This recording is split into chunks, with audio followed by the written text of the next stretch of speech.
Every year, without a doubt, we end up with an abundance of zucchini.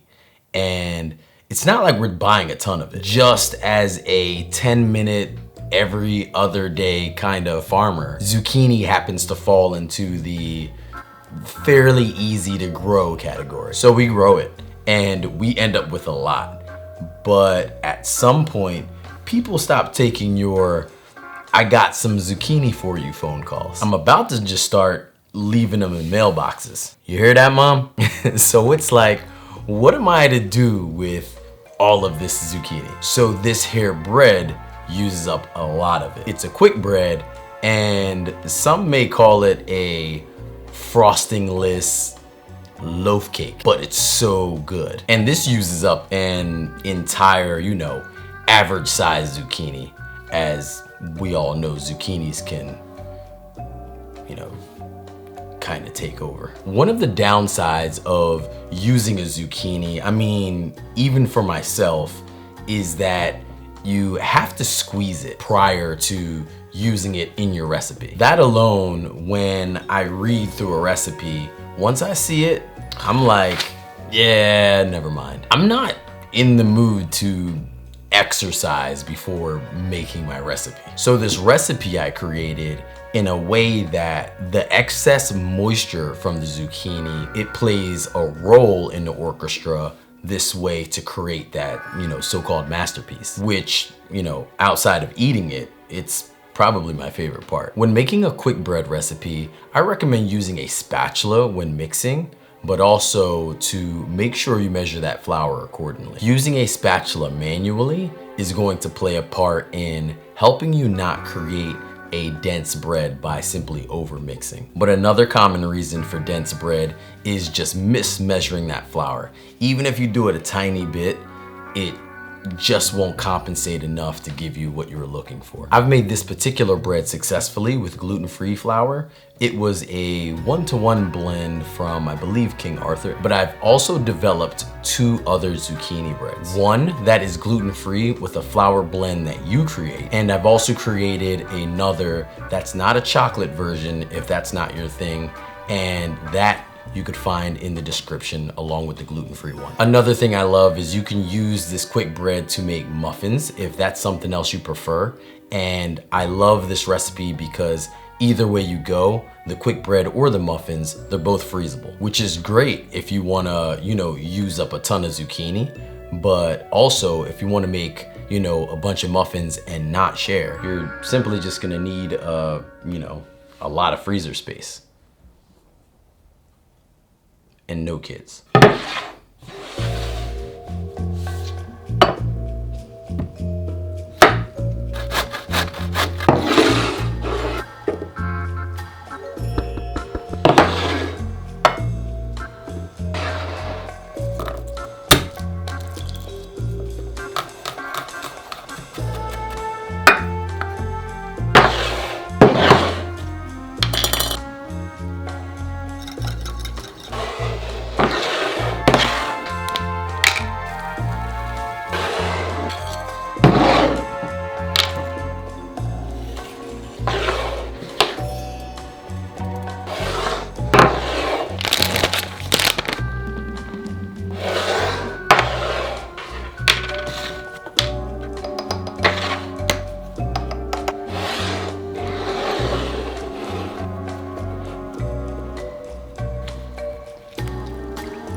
My whole life is a lie. You know, at one moment, I'm being taught zucchini's a vegetable. Next, my kids are yelling at me, telling me that zucchini is suddenly a fruit. And I feel deceived. The next day, I'm just staring down the guy at the grocery store who's working there, humbly replenishing these fruit zucchinis. Like, how dare you?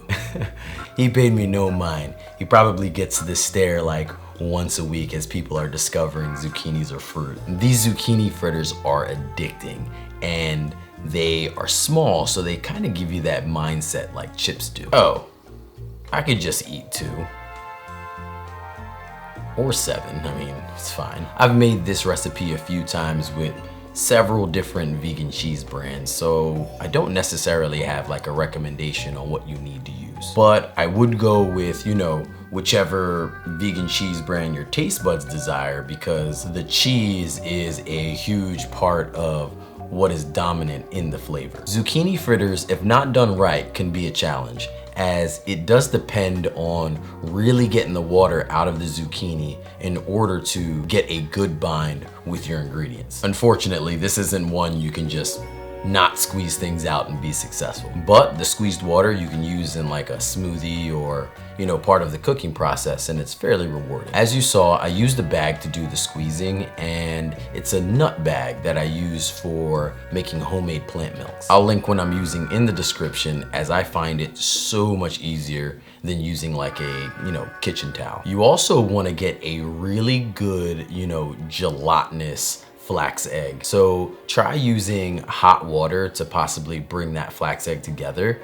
And if not, I would say you could use a chia egg, as folks are really successful with that here. If necessary, you could use gluten-free breadcrumbs, and you don't have to worry about, you know, different measurements for any of the other ingredients. I like to enjoy these with, you know, homemade vegan ranch in the description, or honestly, just plain. The kids love these with ketchup, but who am I fooling? They love everything with ketchup.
For a certain amount of months, this particular meal is within the, you know, bi-weekly rotation. It's easy and, you know, not way too many ingredients. But it's also a really good meal that is like undercover delicious. Like, you eat it and you're caught off guard by how surprisingly delicious it is. Not to mention, it uses up so many zucchinis and no squeezing. Overall, most of the recipes I design are made for at least a family of 4. This particular recipe, I only made half in the video, but it actually calls for 4 zucchinis, making about 8 boats. Basically double what you saw on that tray. Such a great recipe if you have a big family, or maybe you have some folks coming over, or maybe you're looking to meal prep for the week. On the other hand, it's also extremely adaptable. If you're looking for maybe just you, or you and a significant other, you can simply cut the meal down to half, like I did in the video, or even a quarter, and you have the serving size that you're looking for yourself. I'm using lentils here to represent like a ground meat texture. I have also used, vegan meat crumbles, chickpeas, tofu, and they all do really well here. Although, out of those choices, chickpeas are the least neutral in flavor. So while good, I don't prefer them as much as the other options in this particular dish. I've already said this, but again, it's another recipe that I love because you can just really dodge the whole forearm exercise of squeezing out that zucchini water, as the water is playing a crucial role in making a very saucy ensemble. And although it doesn't change the flavor, I've also made this with yellow squash, which to me, I'm just not sure why they don't just call that yellow zucchini. But then I'm also confused, like, why don't we just call it cauliflower white broccoli? All these recipes are linked in the description, but if you're looking for even more zucchini recipe ideas, search our website and gather many ideas. On screen somewhere here should be my video from last week. And lastly, thank you so much for hanging out. Believe in good. Peace.